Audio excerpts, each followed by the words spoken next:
Well, hello class, and welcome back to ESL on this Monday. Good to have you all with us again. And you and I are going to continue doing our reading and our construction and our work on grammar for the article Birdsong, an article that you received last week. And so I asked you to read this at home. So let's just continue working on this now, and specifically we're going to be working on the grammar. So let's continue reading this.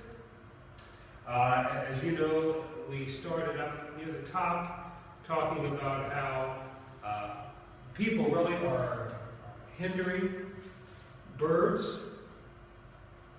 And we'll begin here. Want to read that for us? Good. Yes, but not as many as before. Some birds are better at living in towns and adapting to a human world. For example, in big cities, the blue tit adjusts its song so that it can be heard more easily over the sound of traffic. And in quiet streets, the bird has its usual tone, but in busy, noisy streets with a lot of traffic, the birds sing higher so that the females can still hear them. Now let's take a pause right there. You and I are reading, of course, this is One Stop English, as you know, and we're reading the higher level article. My suggestion was, first of all, my suggestion was to read it together and work on like a peer, looking at each other's language style and grammar and read it together. Also, you can use a lower level article if that is helpful for you. We have basic, intermediate, and upper level. But what I'd like you to do is, although you just read this, I'd like you to stop and tell me, in your own words, exactly what we said here. Sarah, in your own words. Good, good. Sarah did a fine job. John, in your own words, what this was saying. Not bad, but you forgot a point that Sarah made. Again, peer review, but I think John's going to improve. And how about you, Juan? Good, but you're really doing a lot of the same words. We really want what you have to say. And the second part as well, we're going to continue having do this at home. Now, another thing I want you to do is, this is all first person.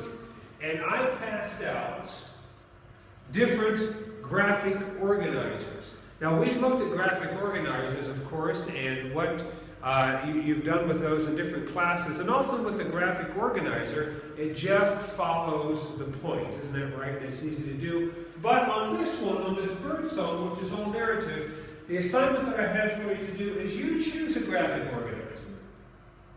And then you go back and review it,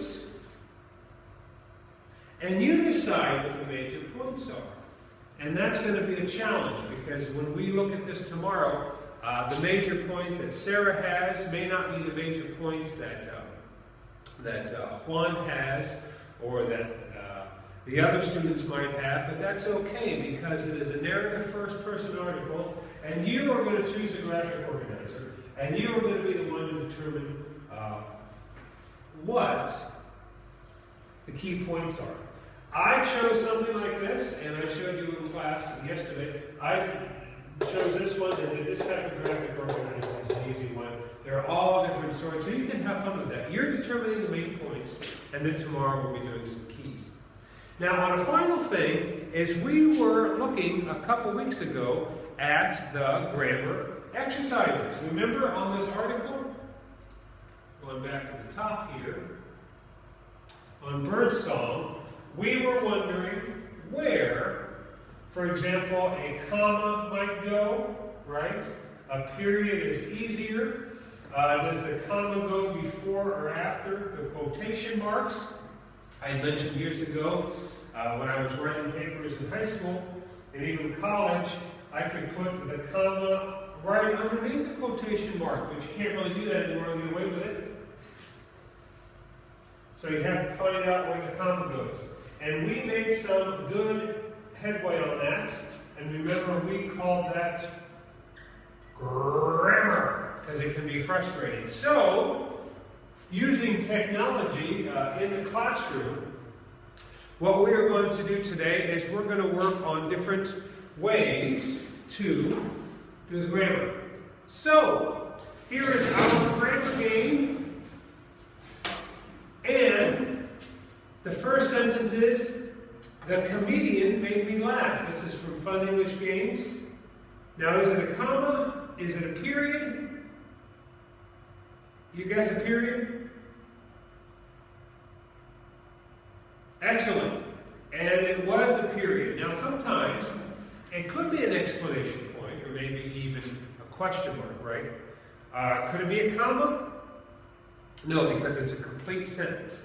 And a complete sentence, you want a full stop. And that could be a period, usually it's a period, but depending on the context, it could be something else. So, she wore a purple dress, enormous glasses, a woolly hat, and Wellington boots. I have never owned Wellington boots, but after she wore a purple dress, what would you put in there? Would you choose a comma, a period, question? You would choose a comma, so let's slap that in there. Good.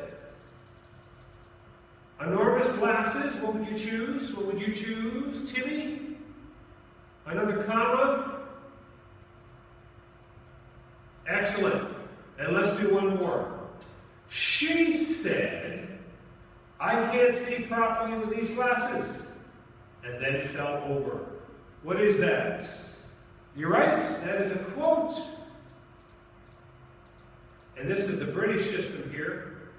So you only have one quotation mark, so not two. And does the comma go before or after? It goes before the quotation marks. And we splatted that well.